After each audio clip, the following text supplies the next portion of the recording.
Hello and welcome to the Success with Savita podcast, where we share hot tips on how to do life and business without losing your mind. I'm your host, Savita Nanjappa, entrepreneur, high-achieving 9-to-5er turned transformational success coach, helping you create a wildly successful business.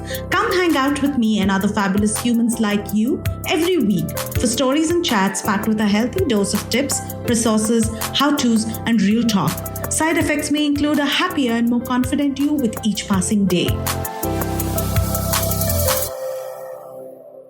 Welcome to the Success with Savita podcast, and on our episode today, we have with me Neeti Sansare, who's the founder of Audstory, and we are going to be talking about how to launch and grow your podcast. But before we start, let me introduce my guest Neeti to you. Neeti started her professional journey as a radio jockey more than 13 years ago. She hosted and produced the morning drive time show for a leading radio station. She continued to be a storyteller in the audio medium for 6 years and then moved towards sales and marketing of a tech startup, Divide by Zero Technologies. Apart from being the co-founder, she became the face of the company. She then moved back to her first love, audio medium storytelling, at her next role in a new company.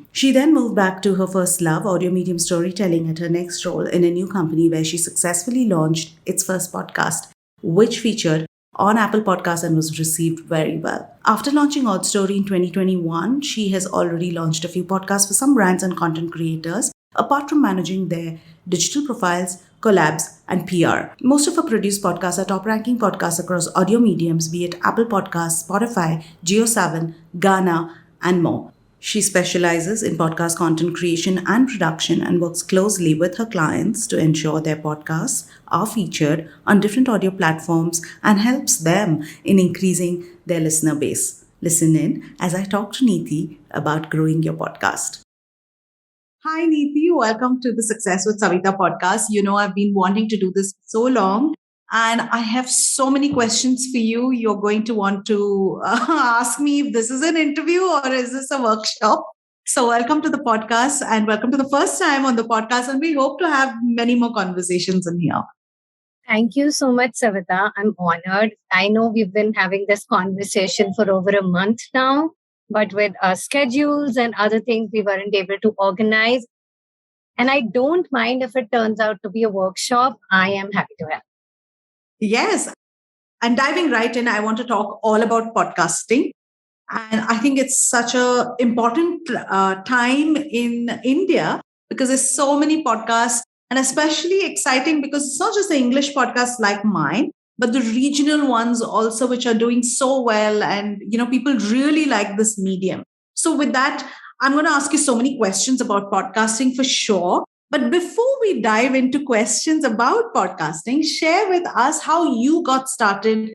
What's your journey so far? And even before podcasting, you know, you've been an RJ. So tell us about your journey so far. So I'll tell you, I'll start from the start. I was in my 8th grade or 9th grade. I went to Delhi. So I come from a small town. It's no more small anymore. I must tell you, that's the fashion capital of India for sure, Amritsar. The fashion you'll see there, you will not see in the whole country, not even Bombay and Delhi. I can guarantee you that.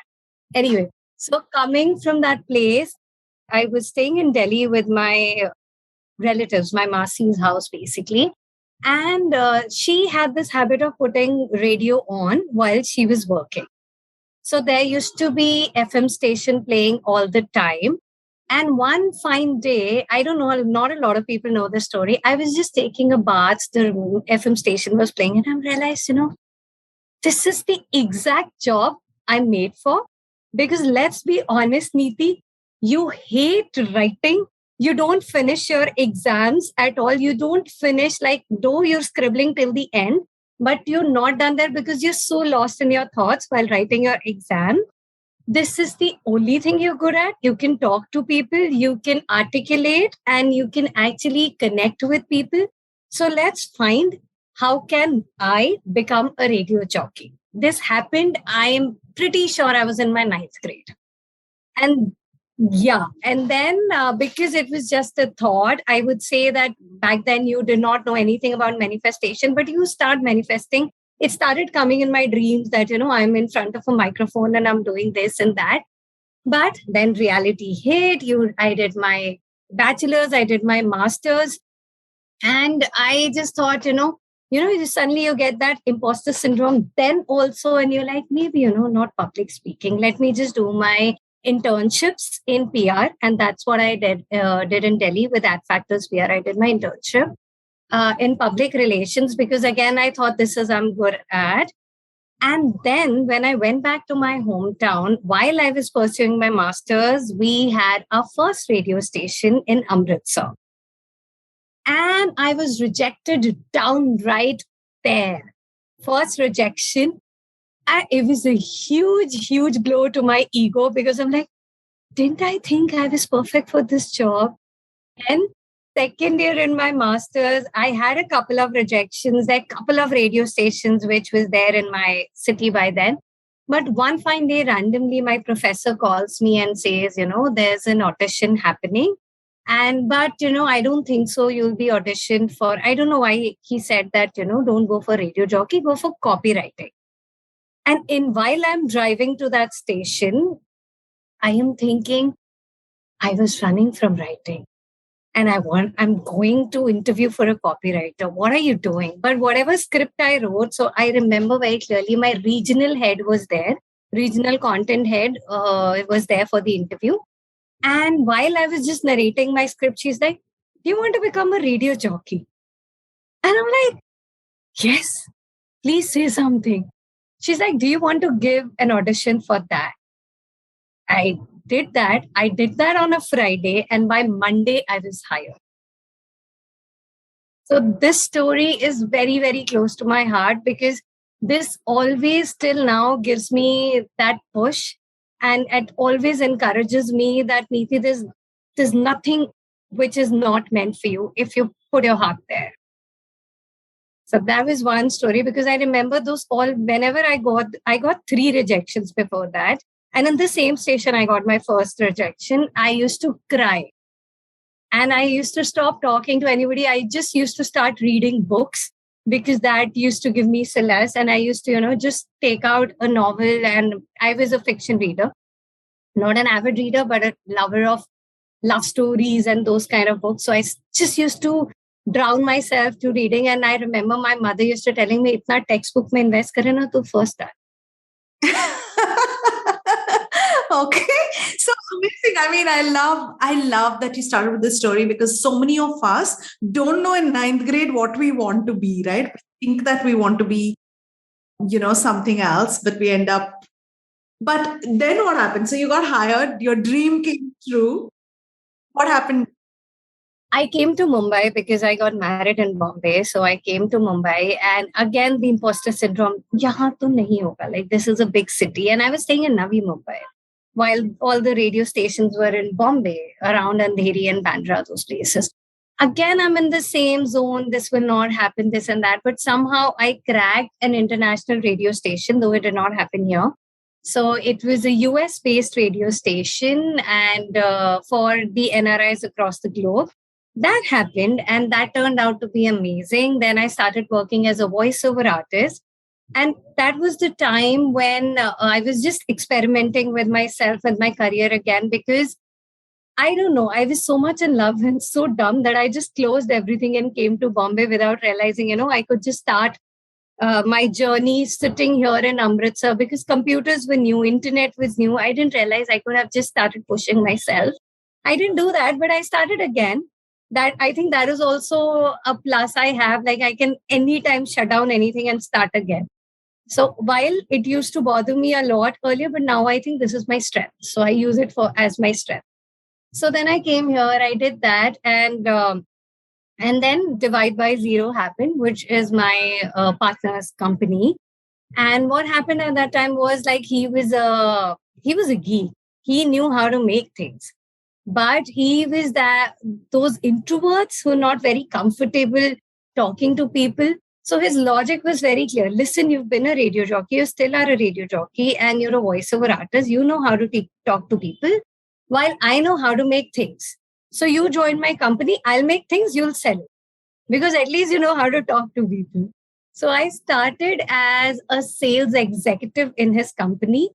And 4 years, 5 years, And while in his domain, like the organization has done brilliantly, is still doing very well for itself. So that happened. And I started as a sales coordinator, come sales executive. I finished as VP business development there. But we both realized that this is not my real calling. I just did it because I felt that I could do that. And I've learned so much in that 4.5 year journey. We started with 180 square feet of an office. And when I left, we had a 3,000 square feet of an office space. And then I realized, like, it's time to get back to the creative side, because let's just not forget, I only get happiness when I do something creative. So even if I hate writing, but I know I love writing a script. If it's for myself or for people out there, I love writing scripts. I don't like writing, but that's the only part of writing I love. So that happened. And then I realized that my experience was so much into business development that I cannot be a programming head or a programming executive in any organization. So I started applying in creative organizations, wherever there were startups, creative entrepreneurs, and I pitched myself that I'll help you with your business development and marketing. That's how my last organization happened. I worked there as GM business development and operations. That's when, around that time, podcast also happened, because my partner was too much into productivity. He could not waste a single minute. So even when we were driving to our office, he always used to put on TED Talks in the form of podcast. This I'm talking about 2014. So, but for me, that used to be my time of relaxation. That time it did not hit me that this is a podcast. Podcast can be huge. I never figured. But when I joined this organization, I did a lot of research about podcasts, because my ex-boss wanted to start her own podcast. So I started doing a lot of research about it. I figured out about IBM at that time and great work they were doing at that time. And I realized, this is just brilliant. This is just brilliant. And this is such a beautiful platform. While you cannot control your FM station, whatever is playing, you have to listen to. This is a platform where you can choose your audio. It's audio on demand. You can select what is the mood you're into. Do you want to listen to a story? Tune into a storytelling podcast. Do you want to listen to an inspirational conversation? There are amazing interview podcasts like one of yours. Just tune into that and you can listen to that. So that's when I realized, like, this is such an amazing platform. I need to do something about it, while I did with my previous company. But pandemic happened, and pandemic was difficult for all of us. Most of us, it was difficult financially. Some of us, we had lost our loved ones. That happened to me as well. But having said that, financially, it was draining, because my boss had to ask me to leave, which is, it was just a process. And I could not hold against her, because it was normal and everybody was going through that. And I took that time as a time off, because I've been working since I was 18. So I thought, this is the time to reconnect with yourself. And I don't think so I've ever taken a break. Even when I got married, within 1.5 months, I found this organization, this US station, and I joined working. I just joined as a radio jockey with them. So I realized, like, I need to give some time to myself and figure out what I want. But I'm a very impatient person. Within 1.5 months, I realized that I know what I want to become. I want to become a podcast producer. And in January 2021, Audstory happened. All right. Wow. So tell me today, Audstory, like, it's been very fascinating that you went out of, being this radio jockey. You did business, you learned the other side of business. Now you come back. So obviously you're bringing all that learning over here. But with Audstory, what is the primary role that Audstory plays in the life of podcasters? Okay, so Audstory is a very simple organization. It's a boutique podcast production company which helps creators and brands in putting their stories out through an audio medium. So that's what we do. And apart from that, in the process, we've built a team. Now, people, if they want to do audio and video podcasts, we have that kind of a arrangement as well planned for them. So, yeah, Audstory happened in January 2021. Obviously, nobody came to me saying, hey, please, we want to create a podcast. Why don't you just do it for us? For straight 6 months, I was just creating content. I was also contemplating on the thought, do I want to start a podcast? But from day one, I've been very sure that till the time I do not hit that golden content thing, which I want to put out for my audience, while I know the business side of it, I know the technical side of it, I will help others do it. So what I did was I started putting out content on Instagram and LinkedIn of whatever limited knowledge I had about podcasting. I read a lot at that time about this industry in India and globally. I started creating my content pieces based on my research, and that helped me grow. And also, I started giving a lot of free sessions, free review sessions where people used to come to me and ask me, like, hey, if you're a producer, just help me understand how I can improve as a podcast host or how I can work on my show so that it reaches more people. That's what I started doing. I wouldn't mind doing those one-on-one sessions. I remember I was very honest when I was doing that. And that is how I got my first client. Because of my honesty, my just right out there kind of an approach where I used to tell me exactly what was right and exactly what they need to change, bursting bubbles, while it was a very risky thing to do. But that's how I am. I cannot put out a flowery language if there's something which needs to be addressed. I used to address things, and that's how I got my second client. In fact, first, though, luckily I got through my connects. My second client came from that through LinkedIn. He asked for a review for his podcast. When I reviewed his podcast, I gave him a few things which he needed to work around. And 2 months down the line, I got a call from him, hey, Neeti, we're ready for our second season and we want you to produce for us. So that's how it started. And touch wood, like, there's no looking back. We're getting great clients on board. Great stuff. And I think it's really interesting how you built this business on such a new, like, this is the wave, right? And it's so much is possible. There's so much that is possible out there. There's so much opportunity. So with that, let's dive right into basics of podcasting. Okay. I want to start a podcast. What comes next? Okay. I'll be honest, the way I speak to all my potential clients, you want to start a podcast? Brilliant. Do you have any niche or any content idea in your mind? If yes, then why that? Why are you selecting this particular content pieces? It could be either that it's related to your brand, it helps your brand to grow, or it could be something, you're just passionate about. And this is something beyond business also. You just want to do this out there because you feel that this is your calling and you're doing it for your audience and you're trying to create a community out of it. Brilliant. Then why this? You have to answer this question deeply, like why?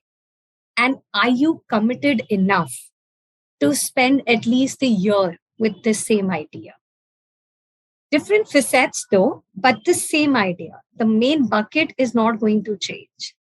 If you think you have that much of commitment, if you think that you can create, say, 52 to 54 episodes with this particular idea, then I'm all in. Then I'll work with you. Then the next step is let's do research. Let's find out the content pieces which are already out there related to your content niche. Then is it in the form of a book? Then what kind of books are there? Is it in the form of YouTube videos? There's a YouTuber who's doing it. Then what kind of content are they putting out?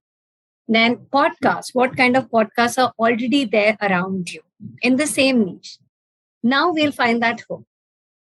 From your why and the research, we'll find the exact hook we want your audience to listen to. Because, okay, I understand there are multiple people who want to talk about books. But why you? Why are you choosing it? For example, you There are multiple podcasts on inspirational and motivational stories, but you still selected that road. Why? Why did you do that?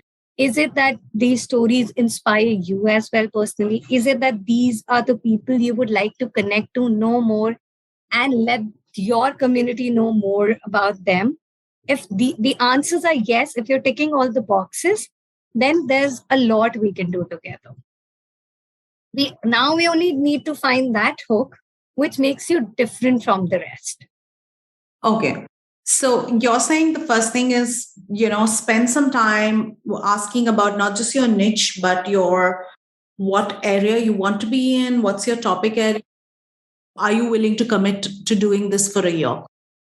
Okay. With that, I want to ask you, there are different podcasting genres. What are some of the most popular ones that exist currently that you have seen? The most easiest, I believe, to start with is an interview based podcast, because automatically it becomes a way more structured in terms of the thought process, because you need an intro, you need to do proper research on that person, you can find the right kind of questions related to that person, and you just have to go through and take this conversation forward. It's not very simple. There are a lot of nuances to it. If your follow-up questions are not brilliant, if you're not able to pull out threads of that conversation beautifully, then it's just a normal episode. Like multiple people have anyway interviewed the same guest you're interviewing. So yeah, there are a few things which you need to work around, but it's an easy form of podcast to begin with. Then solo podcasts and other things which are popular. But then I would suggest, like, obviously, solo podcasts will be a process which will be much slower to grow as compared to an interview based podcast as well. Especially if you're not a celebrity or an influencer or a content creator, your community is not that big already. Then it's a slow process. It's kind of a slow burner thing, but it will work. It'll take time. If your content is brilliant, it will work. Your content plus marketing makes everything work, according to me. Then lastly, storytelling podcasts. Oh my God. They're just like, they just take me back to those All India radio times. And I was like this small, but I remember like these stories playing in the background by my family. We had one radio, and I remember we were like 10 people in one house. So one radio, 10 people around the same radio. So I remember that. But these are doing again brilliantly. They're picking up. This is one thing which I'm asking a lot of my potential clients, especially brands, that please invest in storytelling podcasts instead of just going for an interview based podcast. While the interview based podcasts are brilliant, but they're multiple. Let's try and do something which is different, which resonates with your brand, and which also, because these brands, they don't directly want a direct ROI from that podcast. They just want to push forward their brand values through that particular podcast. So I think storytelling is a brilliant way to do it. Like what you hear so far? Make sure you never miss a show by clicking the subscribe button now. Stay tuned as we take a quick break, and we'll see you on the other side of the show. Awesome. Okay. So those are some genres for people to keep in mind that they can, when they are starting, that they can choose from. Now I want to move to the next part. Okay, I figured out what I want to do. I know my niche. I know what's going to be maybe interview, maybe solo. I know that I'm going to do it whatever for 1 year. Next question is, talk to me about platforms, podcasting platforms that one can use. There are so many. For a beginner, it's quite a challenge, I would say. So tell me about podcasting platforms and your views on it.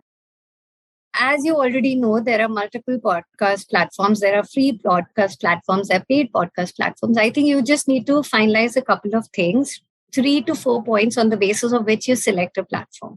First and foremost, ease of use. Because you're already doing something.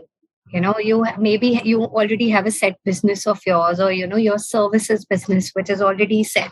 Now this is an additional thing you're doing, and you cannot have a complicated thing on your platter, because enough complications you're literally dealing with in your daily life. So ease of use. is very important. Number two, see what kind of stats are they sharing. Is it good enough? Is it giving you the idea of your listener, the city your listeners belong to, the numbers you're getting? Then also just check, do they provide proper data of like on what platform your podcast is working? Like, is it your listeners are listening to your podcast on Spotify or Apple Podcast, Jio Saavn, Gaana, Google Podcast? What platform are they listening to your podcast to? Then also find the date. There should be age range there, city age, and all those things, which gives you proper insight about your listeners is very important. Then number three, of course, your budget. Because as I mentioned, there are free podcast platforms, there are paid podcast platforms. So you have to see what budget you have. And number four is their additional services. A lot of podcast platforms, they give you a service of, cleaning your audio as well.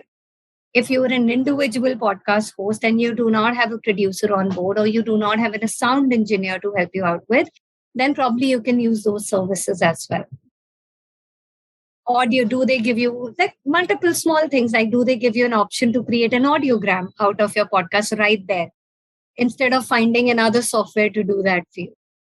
Or if these four things are sorted, on that basis, you can select a podcast platform.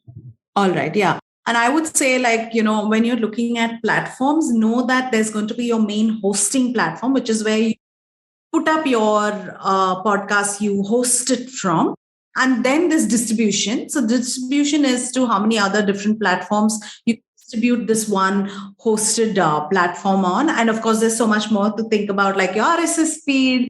That's how you that's what you use to kind of distribute. So I think when someone's starting their podcast, I would say keeping everything that Neeti has shared, and also like doing your own research as well. And there's so much information out there that you can find all this easily today. Like, there's YouTube University, there's Google University. So use all of these platforms. One more thing, just as you mentioned, Savita, how much your hosting platform is helping you in terms of your distribution. Again, if you can do it from it's a one-stop shop for you. It's brilliant because, then you again separately go to Apple Podcasts, put your podcast out there. You separately go to Google Podcasts, put your podcast out. It becomes very difficult. If your platform helps you to do that with proper instructions right there on this same hosting platform where you create your RSS feed, again, it is brilliant. Awesome. Okay, great points to keep in mind. Now, so we figured out now the platforms. What are some key tools you recommend as a podcaster, as a beginner podcaster maybe, that they should have? Because sometimes people are so confused about what all tools they should be using, what are the platforms, websites. What's your recommendation? Without giving your whole... No, I don't mind. As you mentioned clearly, everything is out there on YouTube University and Google University. I'm not going to tell you anything which is not already out there. That's exactly what I tell to my potential clients also. I just say the only thing I add to the information which is out there is my experience. That's it. But otherwise, there's everything out there. So when I would suggest, whenever you're ready, you've already recorded your episodes first. So please batch record. Do not think that you can just do one episode this week, then next week I'll figure out what I need to know. No, you don't know. Your cousin will be getting married the next week. You'll be sending your kids to school. Something's happened in that particular environment with your kids, or something is happening in your personal life or your professional life, because a lot of people do it as a side hustle. So, your professional life, there's an important meeting which wasn't planned. It just comes the next week. Now, how do you do that? So please batch record. Do at least 3 episodes in advance, 3 to 5 episodes in advance. Then get at least 2 episodes edited if someone else is editing it for you. Or if you're editing, at least keep 2 to 3 edited episodes ready with you. And then go for launching your podcast out there. But yes, once your podcast is launched, try and create a checklist of things you can do. First and foremost, note down the social media platforms you're comfortable with. For example, your primary platform can be Instagram. or it can be LinkedIn, or it can be Facebook. Though Facebook, when it comes, is I think has more become like a friends and family and mama and papa getting information on you. So let's focus on Instagram. Then let's focus on LinkedIn. For example, these are or Twitter for that matter. Find out your platform, the primary platform where you normally put your content out and you have your community there. Those are your major platforms to market your podcast organically. Number one, create a strategy around. It cannot be like, hey, randomly just say, hey, I've started a podcast.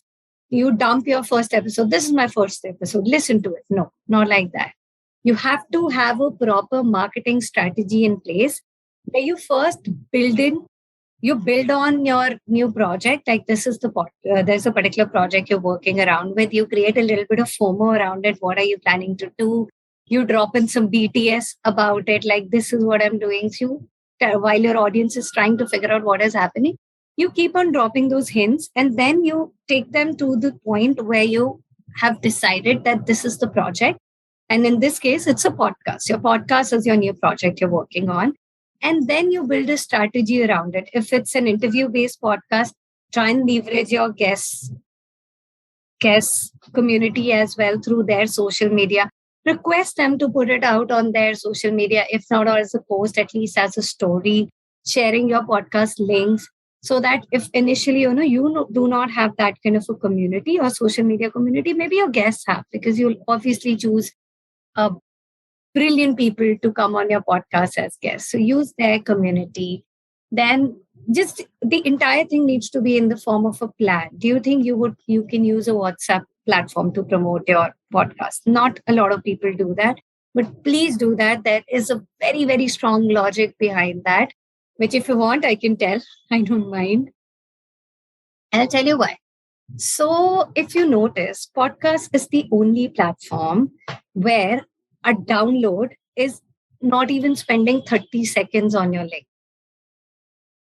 It's the only platform which is there. Which means if you have a friends and community group on WhatsApp, or even, your peers on WhatsApp, or whatever community groups you create, and if you send your podcast link to them, at least they'll click and listen for like 1 minute, 2 minutes, 3 minutes. And then they may decide, okay, despite Neeti is brilliant, but I don't want to spend 20 minutes on her content. 3 minutes I heard, this is not of my kind of content, which is okay. But every click initially in your initial 5 to 10 episodes count. Then comes the average consumption rate. How much time people spend on your podcast. That's a secondary thing. First, we need those numbers. So that is another important thing which anybody can do. And it's again free, simple, basic thing. Create a message, create a broadcast list, please send the message out every time you're dropping an episode. Okay, great tip. I don't use it right now and I should. So thank you for sharing that. This was coming for you anyway. Thank you for listening to the podcast. If you like this episode and you want more, you can go to the show notes on my website, which is successwithsavita.com/podcast. If you like what you've heard so far, I would be grateful to you if you could leave me a 5-star review, subscribe to this podcast, and share with a friend who may find this useful. You can also follow me on my Instagram @successwithsavita and DM me any questions you may have, and I will be happy to answer them for you. Until the next episode, believe in yourself and all the best to your success.